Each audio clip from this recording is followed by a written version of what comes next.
안녕하십니까. 생방송 부동산 TV입니다. 작년 하반기 12.16 부동산 대책이 나왔습니다.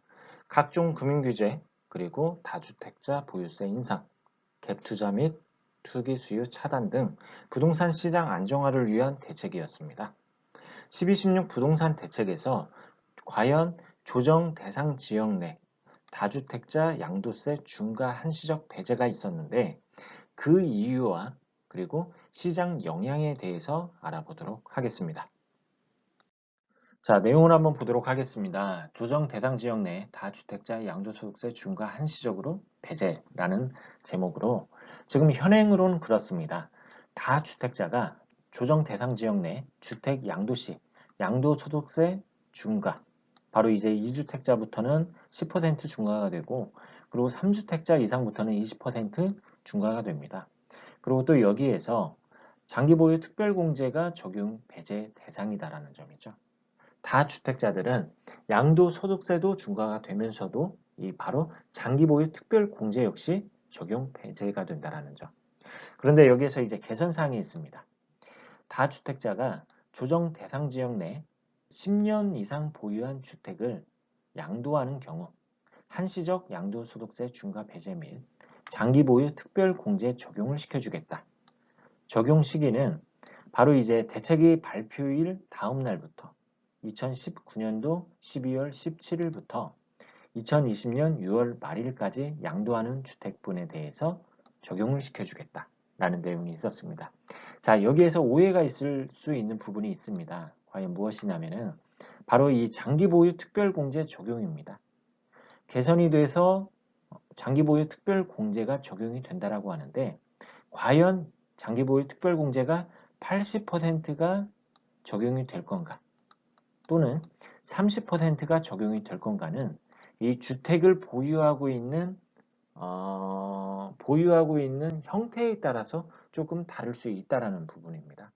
그에 따라서 이 80%를 받을 수 있는 분이 있겠고 그리고 30%를 받을 수 있는 분이 있겠는데 이 부분은 댓글로 남겨주신다면은 친절히 댓글 상담해 드리도록 하겠습니다. 자, 한시적으로 양도세 중과 배제 및 그리고 장기보유 특별공제가 적용이 되는 지역은 바로 조정 대상 지역 내 양도하는 주택이죠. 자, 전국적으로 조정 대상 지역을 알아보도록 하겠습니다. 서울의 25개 자치구는 모두 해당이 됩니다. 그리고 경기도의 일부 지역, 그리고 세종의 지역이 있는데 여기에서 작년 하반기 바로 11월 달에 조정 대상 지역 해제가 된 지역이 있습니다. 부산의 지역과 그리고 고양시, 남양주 이 지역이 해제가 되었는데 일부 지역 제외한 지역을 얘기를 합니다.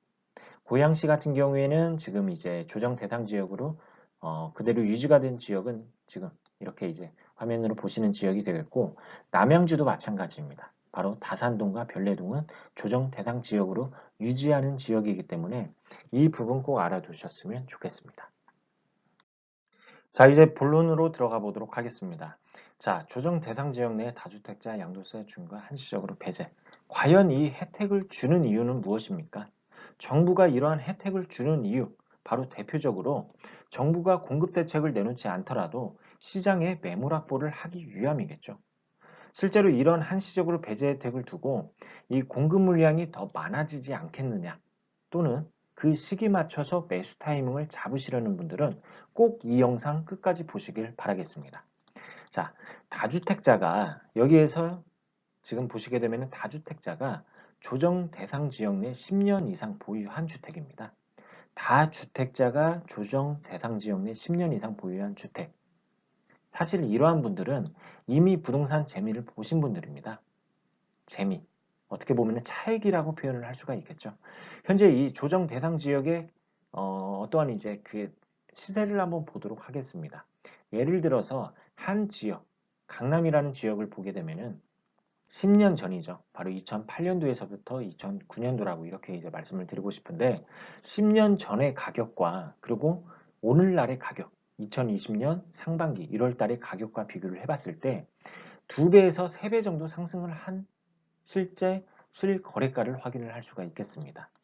이렇게 이러한 분들은 차익을 보신 분들이기 때문에 과연 한시적으로 배제 혜택을 두고 매도를 하느냐 또는 갈아타느냐 또는 증여를 하느냐 또는 여기에서 무엇이 있습니까? 계속 보유를 하느냐 이렇게 따져봤을 때 저는 개인적으로 절대 단순 매도 수요는 굉장히 적을 거라고 생각을 하고 있습니다. 다시 시장으로 재진입할 가능성이 상대적으로 높다라고 말씀을 드리고 싶습니다. 또 증여에 대한 수요도 만만치가 않을 거라고 생각을 하고 있습니다. 우리가 2018년도 하반기로 돌아가 보도록 하겠습니다. 그때 어땠습니까?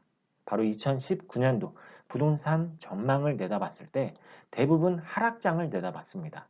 그 이유가 보유세 인상으로 인해서 매도하는 수요가 많을 거라고 생각을 했기 때문이겠죠. 하지만 시장은 반대로 움직였습니다. 매도하는 물량이 시장에 나오는 게 아니라 바로 증여하는 수요가 급증을 했기 때문에 공급에 제한이 왔었습니다. 그에 따라서 한시적으로 세제 혜택을 보고 갈아타는 수요, 그리고 자녀에게 증여할 가능성이 상대적으로 높다라고 이렇게 말씀을 드리고 싶습니다. 자, 결론은 그렇습니다. 내년 6월까지는 기존 주택에 대한 공급 물량은 나올 수는 있습니다. 하지만 부동산 시장에 영향을 줄 만큼은 아니다라는 점, 이렇게 정리하도록 하겠습니다. 자, 오늘 이렇게 바로 이제 그 1216 부동산 대책 조정 대상 지역 내 다주택자 양도소득세 중과 한시적 배제라는 주제로 과연 시장에 어떠한 영향을 미칠 건가에 대해서 알아봤는데, 자, 다음 시간도 역시 부동산에 대한 알찬 정보로 다시 찾아뵙도록 하겠습니다. 생방송 부동산 TV였습니다.